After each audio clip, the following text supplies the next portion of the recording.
Los flujos de caja, buenas noches, son la principal herramienta para llevar a cabo la evaluación de los proyectos desde el punto de vista financiero.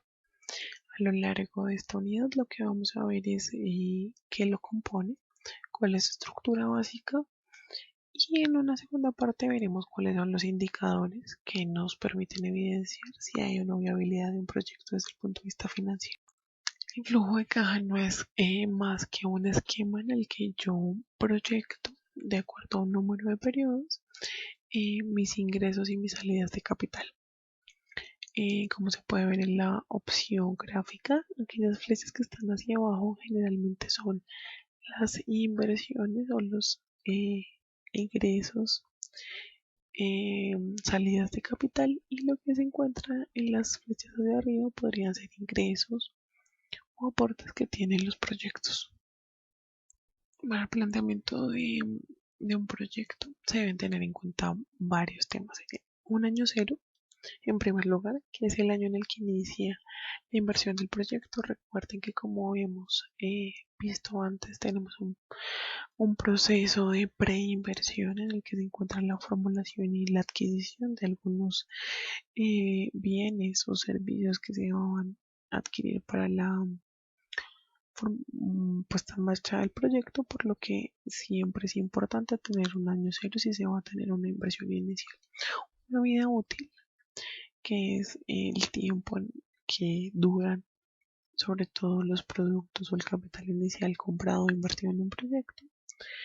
Y esto también nos ayudará a determinar cuáles son los periodos de depreciación y amortización de nuestros bienes invertidos inicialmente. De la misma manera se debe tener claro cuánto es el tiempo que yo voy a tener para la evaluación de mi proyecto, o más bien cuáles son el número de periodos que yo voy a evaluar. Esto sí, pensando en que muchas veces cuando uno tiene un proyecto que es más un emprendimiento que de pronto un proyecto, un programa para una población específica, que no tiene vida útil desde el inicio, no tiene un horizonte de tiempo específico, es importante entender cómo se pueden o cómo se deben más bien realizar las inversiones con el fin de no de pronto tener tiempos de baches. Adicional a esto, pues tener claro que dentro de los flujos las inversiones y los costos de operación que se tienen una relación causa-efecto con los beneficios, y si no la tienen debe ser evaluada y debe ser formulada así, eh, y tener clarísimo que hay un marco temporal para hacer nuestras inversiones en cada uno de los proyectos que formulamos. Cabe también aclarar que se deben identificar muy bien cuáles son los costos y cuáles son los beneficios de un proyecto. Si bien muchas veces podemos tener muy claro que los ingresos de un proyecto, de un emprendimiento que estamos generando, son los beneficios del proyecto, también podemos tener en cuenta que el ahorro de recursos puede significarnos un ingreso o un menor ingreso, por lo que se, se tipifican también en un beneficio. Podemos hablar de los tipos de costos que nos vamos a encontrar a lo largo de un flujo. Dentro del primer grupo están los costos de capital, que son aquellos costos en los que invertimos para, hacer, para tener el adecuado funcionamiento del proyecto. Son las inversiones o preinversiones en formulación, en compra de terrenos, en compra de maquinarias, eh, toda la inversión inicial, la recompra de esas máquinas cuando ya no sirven, cuando ya han acabado su vida útil, y el capital de trabajo, que es eh, un ítem que hace referencia al primer pago o a la primera inversión que debía hacer un empresario, un desarrollador de un proyecto, un proyectista, para poner en marcha su negocio. Estos tres ítems constituyen lo que son el CAPEX, ¿sí? Que es el costo de capital inicial del proyecto.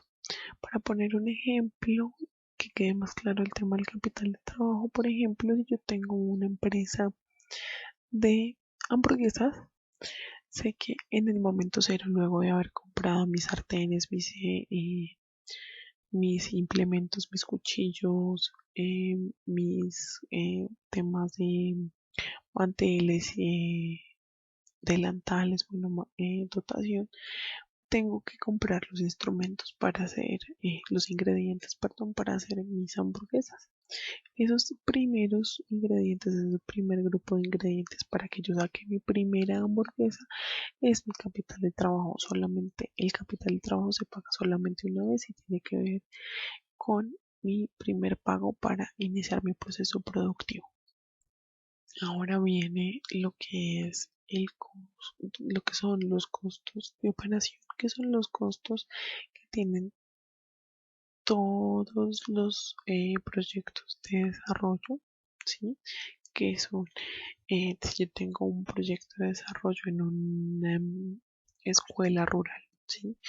De capacitación en las tardes para población adulta, lo que voy a encontrar es que mis costos son los materiales, las guías, la documentación que yo llevé allá, así como el costo de transporte de mi docente para dar cumplimiento a la operación de mi proyecto.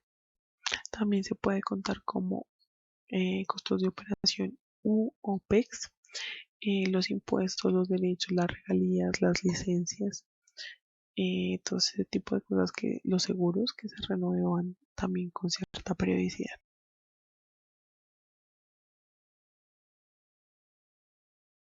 Hay un coste más que hay que tener en cuenta, que es el coste de oportunidad. Este coste de oportunidad es lo que yo dejo de recibir por tomar una decisión contraria o tomar una decisión alternativa. Entonces, en el caso de los proyectos se puede incluir el coste de oportunidad, sobre todo la evaluación económica. Tiene que ver con la oportunidad, por ejemplo, de haber invertido el dinero que invertí en ese proyecto en otra alternativa. ¿Sí? Esto tiene algunas técnicas un poco más avanzadas, pero es para que ustedes reconozcan que dentro de los flujos pueden estar incluidos estas cosas y digamos que no sientan temor en el momento en el que se las encuentren. Hay otro tipo de cosas que son los costos hundidos, los costos muertos, los costos irrecuperables, que son costos en los que una empresa incurre a pesar de que no, digamos, no le va a sacar mayor provecho o que no los va a recuperar a lo largo del tiempo al proyecto. Vamos a hablar de los valores residuales, los valores de salvamento. El valor de salvamento es el valor que se obtiene por un activo que ya no se necesita. Pongamos un ejemplo. Resulta que yo tengo una fotocopiadora en mi proyecto, pero de un momento a otro recibo una donación de un de un de un externo, ¿sí? Y es una fotocopiadora multifuncional con escáner y algo que me va a optimizar mucho más el tiempo, digamos que tiene mayor capacidad. Lo que voy a hacer es que esa que yo compré, que tiene, digamos, cierto valor en el mercado, la voy a incluir dentro de mi flujo. Ustedes van a decir sí, pero yo probablemente no voy a saber si en la vida práctica mi proyecto va a tener una donación así. Pero entonces lo que va a pasar es que si ustedes tienen una delimitación de su proyecto, digamos a 5 años, al final de esos 5 años tendrán que poner cuál es el valor de salvamento o el valor comercial en ese momento de ese bien en el que ustedes invirtieron al principio del proyecto. Esto con el fin de también recrear un poco qué podría pasar si en el momento o en el periodo 5 su proyecto tiene finalización. También vamos a encontrar el valor residual,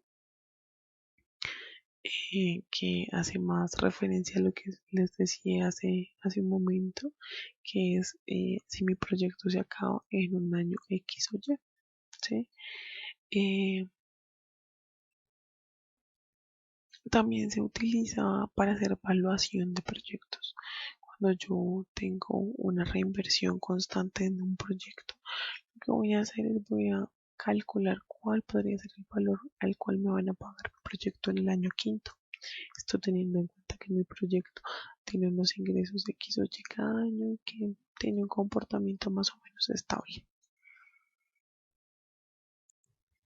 Esta es la recomendación final que tengo para ustedes, estudiantes.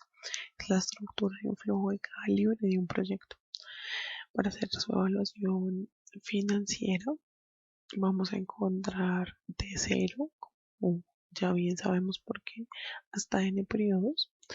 Yo aconsejo principalmente que la evaluación de un proyecto, si no se sepa cómo pueda pasar, eh, y no se tenga la seguridad, se haga por lo menos a 5 años o a 5 periodos,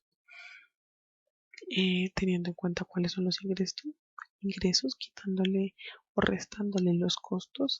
En este caso, los costos son el OPEX del proyecto, los costos de operación, la depreciación y los diferidos. Estos no son costos que van a salir del bolsillo, pero que nos permiten reducir un poco la carga impositiva. Luego volvemos al tema de los impuestos, vamos a calcularlo por ejercicios académicos. Generalmente estos impuestos son un porcentaje sobre la utilidad antes de impuestos. Se vuelve a sumar la depreciación dado que no es un egreso.